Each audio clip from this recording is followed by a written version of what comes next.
Bismillahirrahmanirrahim. Assalamualaikum warahmatullahi wabarakatuh. Jumpa lagi dengan saya Aida Nuraini.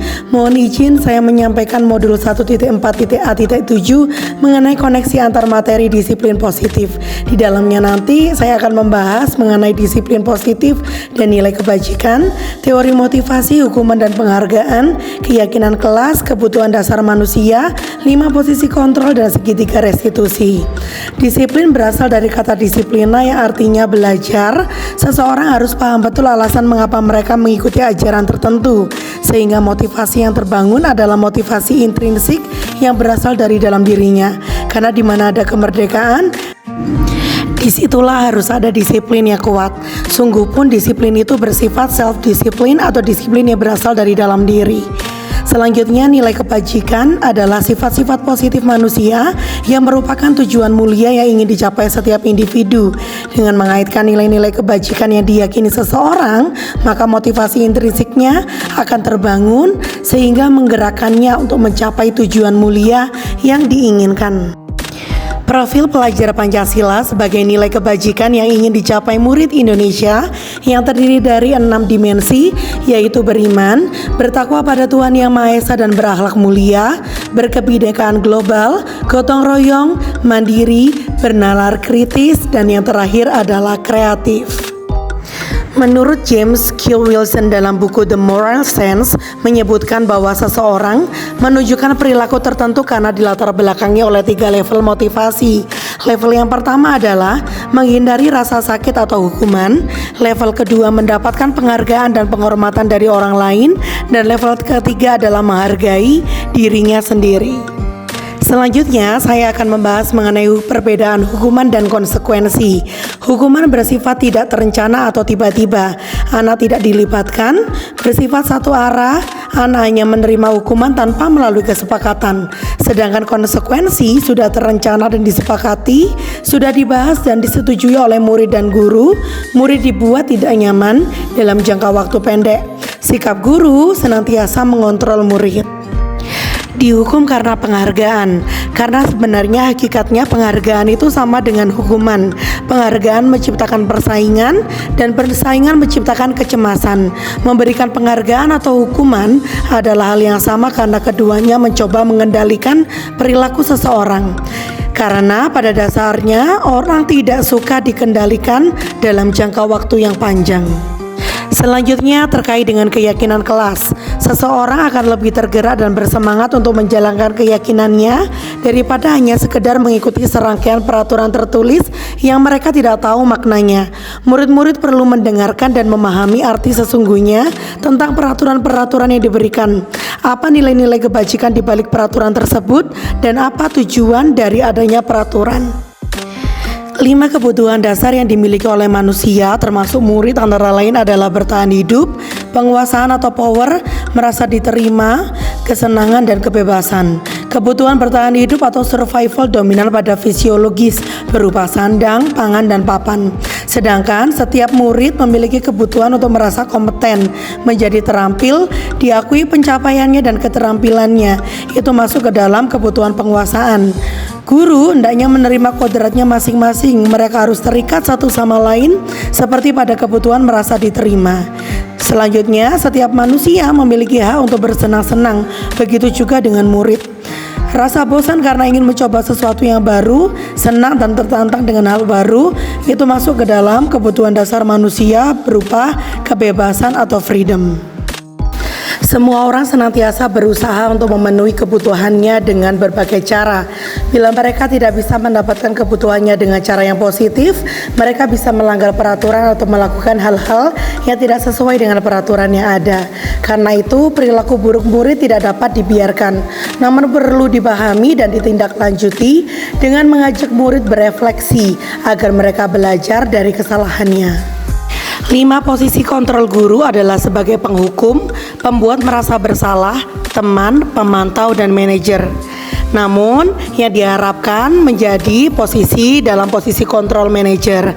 Seorang manajer telah memiliki keterampilan di posisi teman maupun pemantau, dan dengan demikian bisa jadi di waktu-waktu tertentu kembali kepada kedua posisi tersebut bila diperlukan. Di sini penekanannya bukan pada kemampuan membuat konsekuensi, namun dapat berkolaborasi dengan murid bagaimana memperbaiki kesalahan yang ada.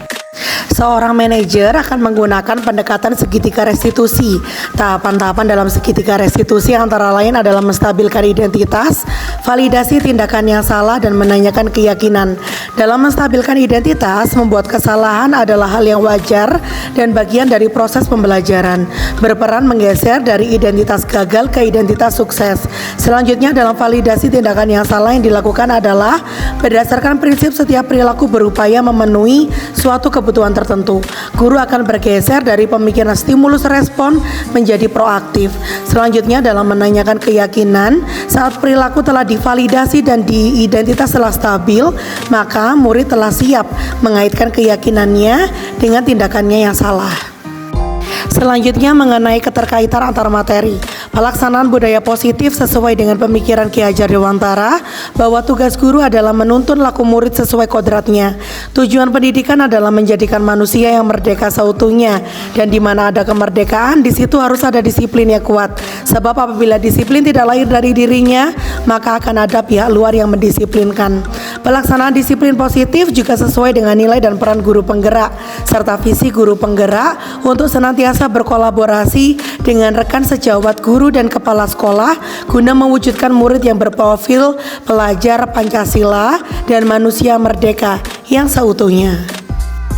Berikut akan saya sampaikan refleksi terkait dengan materi disiplin positif.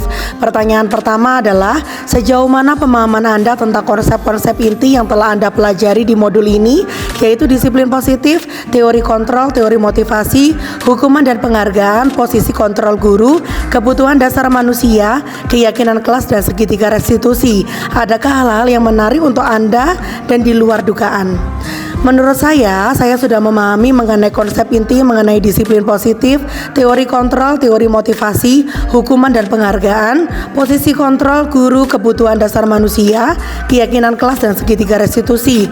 Hal yang menarik menurut saya adalah praktik segitiga restitusi. Saya banyak belajar bahwa kita bisa menerapkan disiplin positif tanpa harus menjadi penghukum dan dibenci oleh murid.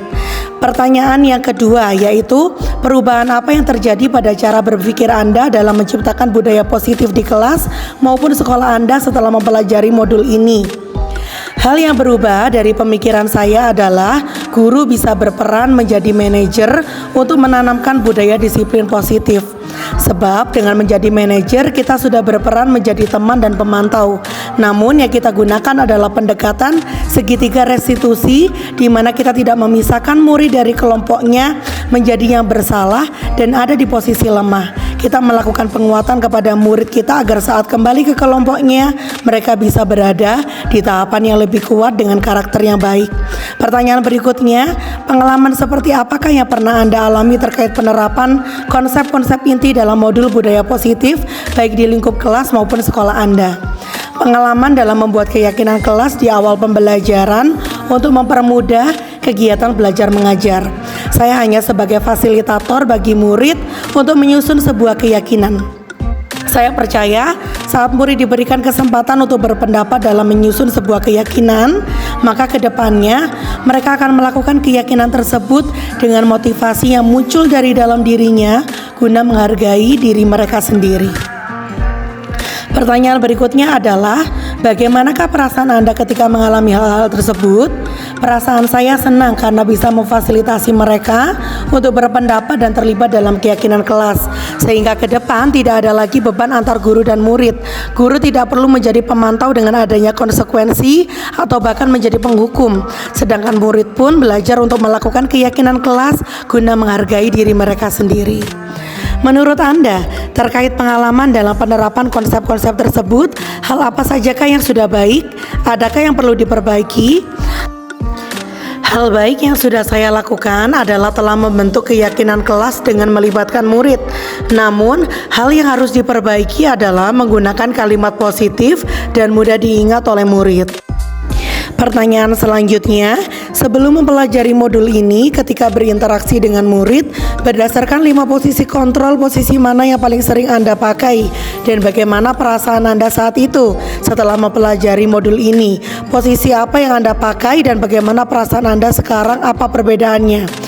Sebelumnya saya berperan menjadi penghukum, pemantau, dan kadang menjadi teman.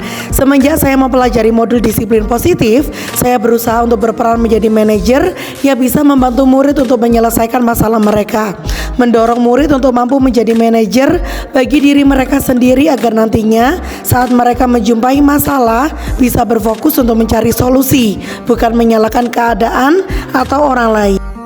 Sebelum mempelajari modul ini, pernahkah Anda menerapkan segitiga restitusi ketika menghadapi permasalahan murid Anda? Jika iya, tahap mana yang Anda praktekkan dan bagaimana Anda mempraktekannya?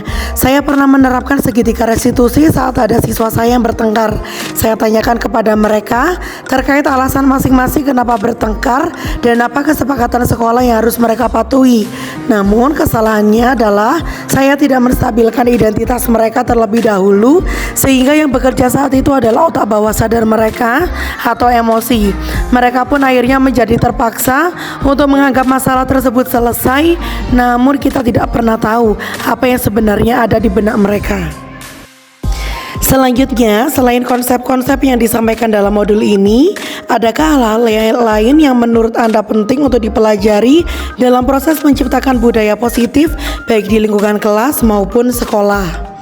Hal lain yang harus dipelajari adalah terkait dengan membentuk komunitas praktisi di sekolah agar bisa ikut berkolaborasi dalam praktik baik penerapan disiplin positif. Selain itu, dengan adanya komunitas praktisi, pelaksanaan disiplin positif bisa dilakukan secara kolaborasi dengan anggota sekolah yang lain, bahkan melibatkan wali murid dan masyarakat agar mendukung program sekolah terkait pembudayaan disiplin positif. Sekian dari saya, semoga bermanfaat dan mohon maaf apabila ada kekurangan. Saya Aida Nuraini, calon guru penggerak Angkatan 9 Kabupaten Malang. Salam dan bahagia.